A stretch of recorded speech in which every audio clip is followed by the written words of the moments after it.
Welcome back to Explaining Everything, the channel where we dive into the stories and mysteries behind everyday things, and sometimes not so everyday ancient obsessions.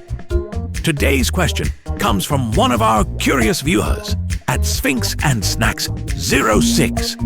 Thanks for the perfectly intriguing suggestion. Sphinx, you asked, why did ancient Egyptians worship cats as gods? If you've ever lived with a cat, this question probably hit a little too close to home. You feed them, and they ignore you. You buy them toys, and they play with the box.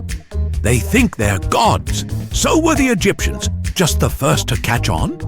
Today, we're traveling back to a time when cats weren't just fuzzy companions. They were literal divine royalty. From sacred temples to household guardians, we're uncovering why these whiskered wonders were once worshipped like furry little deities. Right here on Explaining Everything.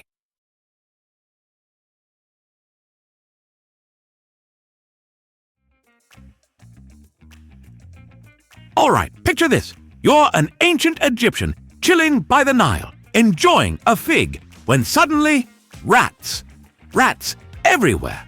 In your grain, in your house, doing their version of a pyramid scheme. Enter cats. Cats were the original pest control system. They hunted rodents, snakes, bugs, and pretty much anything that scurried, slithered, or tried to eat your dinner. People saw this and thought, not only are these things adorable, but they're also tiny, furry heroes. That's how the admiration started. They weren't just pets. They were essential workers. And unlike the scarabs and crocodiles, they didn't try to eat you. Now, let's talk divine feline. The Egyptians had a whole pantheon of gods for everything: the sky, the sun, the afterlife, and uncomfortable sandals. So naturally, cats got their goddess, Bastet. Bastet had the body of a woman and the head of a lioness, and later, a domesticated cat. She was the goddess of home, fertility, protection, music, and yes, cats. She was the multitasking mom of the divine world. If you had a cat at home, it was like saying, "Hey Bastet, I see you. Please don't curse my crops." And don't think Egyptians stopped at just worshipping a statue. Oh no, they pampered their cats. With jewelry, makeup, seriously, and full-on cat tombs. In today's terms, that's like giving your cat its own house, Instagram account, and retirement fund. Here's where things get dramatic. Ancient Egyptians believed that cats were so sacred that they deserved a spot in the afterlife. Yes, people were buried with their cats. And if you thought your friend's cat shrine at home was a bit much, wait till you hear this. Some mummified their cats. Thousands and thousands of them. Archaeologists have uncovered entire cat cemeteries. Imagine digging for treasure and just finding mummified whiskers instead. But to the Egyptians, this wasn't weird.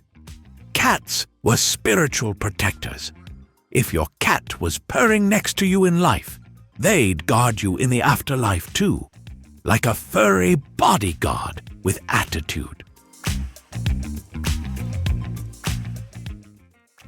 Now, here's a warning label that would have been helpful back then. Don't mess with cats in ancient Egypt. Seriously, hurting a cat was a capital offense, not pay a fine level bad, like your life is now over bad. There's even a story by the Greek historian Herodotus about a Roman soldier who killed a cat by accident. The locals lost their minds.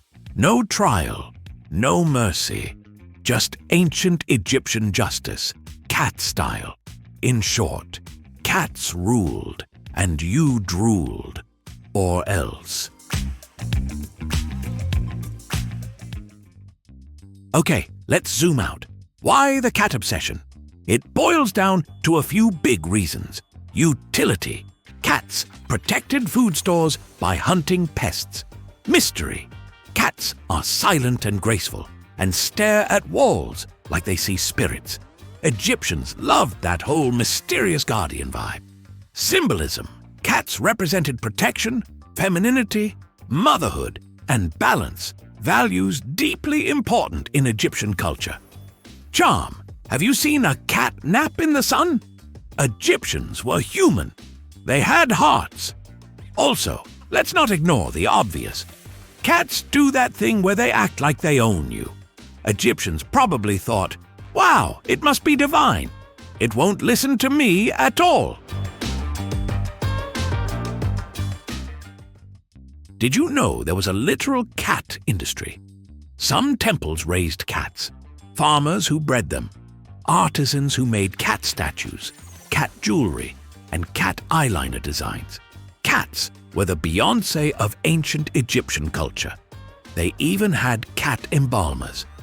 Imagine telling your parents, I'm not becoming a doctor. I'm going into cat mummification.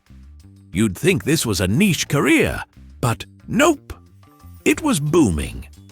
At one point, so many cat mummies were produced that British archaeologists in the 1800s shipped a massive batch back to England to be used as fertilizer. Yes, ancient sacred cats became plant food. Ancient Egypt probably rolled over in its collective grave. Fast forward to today, and not much has changed, honestly. Your cat still rules your house. You still feed it, clean up after it, and panic when it ignores you for 12 hours straight. And deep down, when your cat blinks slowly at you, you feel chosen. That's cat religion in action, just with more Wi-Fi and fewer sarcophagi.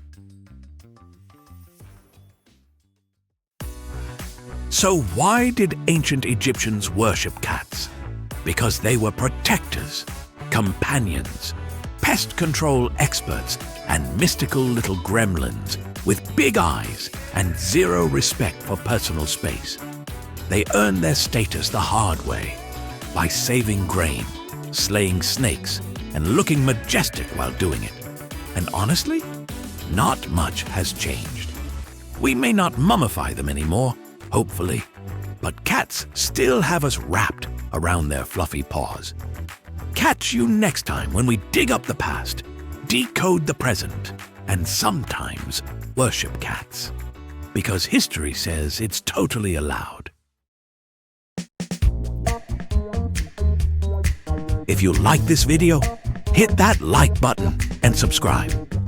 Also, if you have suggestions for our next video, feel free to share them in the comments below. We'll be sure to give you an acknowledgement for your contribution. Thank you for tuning in, and join us next time here in the channel that answers all the why, what, who, where, and how questions you've always wondered about, here on Explaining Everything.